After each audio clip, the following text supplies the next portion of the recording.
Alors, après notre exploration de la pile avec Alessandro Volta, on continue notre voyage pour s'intéresser à celui qui a vraiment percé les secrets du courant électrique. Figurez-vous qu'un autre génie est apparu juste après, en France, André-Marie Ampère. Accrochez-vous, on part à la rencontre du père de l'électrodynamique. Mais reprenons depuis le début. Ampère naît à Lyon en 1775. Et attention, ce n'est pas un élève comme les autres, tout simplement parce qu'il n'est jamais allé à l'école.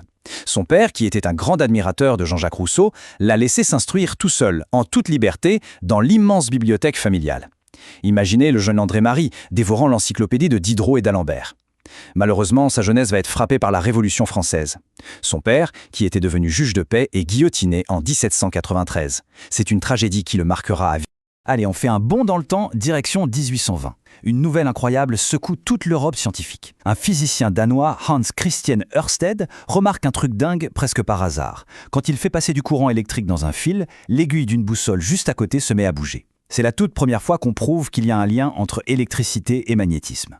Quand la nouvelle arrive à Paris en septembre, Ampère est complètement fasciné, il se met au travail sur le champ. Il doit comprendre pourquoi. Et c'est là qu'on voit tout le génie d'Ampère. Observer, c'est bien. Mais lui, il veut prédire. Pour expliquer ce phénomène, il imagine une astuce mémorable, le bonhomme d'Ampère. C'est tout simple en fait. Imaginez un petit bonhomme allongé sur le fil. Le courant lui entre par les pieds et sort par la tête. Eh bien, s'il regarde une boussole placée sous lui, il verra toujours son pôle nord dévié vers sa main gauche. Une règle mnémotechnique absolument géniale. Grâce à cette règle et à des expériences qu'il mène à un rythme effréné, Ampère démontre quelque chose d'absolument fondamental. Il prouve que deux fils électriques parallèles s'attirent ou se repoussent en fonction du sens du courant. Il va même jusqu'à écrire les lois mathématiques qui décrivent ces forces. En fait, l'électricité et le magnétisme ne sont pas deux choses séparées. Non, ce sont les deux facettes de la même pièce. Et voilà, une toute nouvelle branche de la physique vient de naître, l'électrodynamique.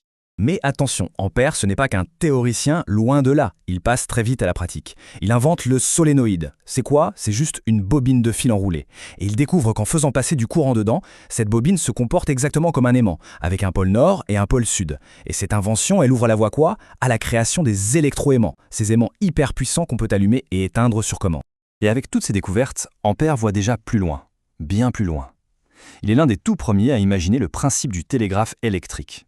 Il dessine les plans d'un système qui utiliserait justement ces déviations d'aiguilles aimantées pour transmettre des lettres, des messages, à des kilomètres de distance. Il pose, sans le savoir peut-être, les toutes premières bases de la communication instantanée qui va révolutionner le monde. La reconnaissance suprême, elle, arrivera en 1891. Là, la communauté scientifique internationale lui rend le plus grand des hommages. On décide que son nom deviendra l'unité de mesure de l'intensité du courant électrique, l'ampère, qu'on note A. C'est un honneur rarissime. Il entre dans ce club très fermé de savants, devenu une unité de mesure aux côtés de géants comme Newton ou Kelvin. Mais il faut savoir un truc sur Ampère. Autant il était brillant, autant il était célèbre pour être incroyablement distrait. Il y a une anecdote qui circule et qui est juste parfaite. Un jour, il marche dans la rue complètement absorbé par une idée. Il sort une craie de sa poche et se met à résoudre une équation compliquée sur ce qu'il prend pour un tableau noir. Sauf que ce n'était pas un tableau. C'était le côté d'un omnibus, un carrosse qui servait de transport public. Et là, imaginez la scène. Le cocher fouette les chevaux, le carrosse démarre et emporte avec lui la solution de l'équation presque terminée. On peut l'imaginer planté là, totalement déconcerté, regardant son équation partir au galop à travers les rues de Paris. C'est vraiment l'image parfaite du génie perdu dans son propre monde. Alors voilà le parcours de ce gamin qui dévorait seul l'encyclopédie dans la bibliothèque de son père, au savant immense dont le nom est aujourd'hui gravé sur la tour Eiffel et qu'on utilise sur chaque appareil électrique dans le monde. Le parcours d'André-Marie Ampère est une leçon magistrale. C'est l'histoire tout simplement du père de l'électrodynamique. Finalement, l'histoire d'Ampère, elle nous laisse avec une question assez vertigineuse, non? Comment est-ce que la curiosité insatiable d'une seule personne et son courage de poser des questions que personne n'avait posées avant peuvent non seulement redéfinir notre compréhension de l'univers, mais aussi façonner le monde dans lequel on vit pour des siècles et des siècles.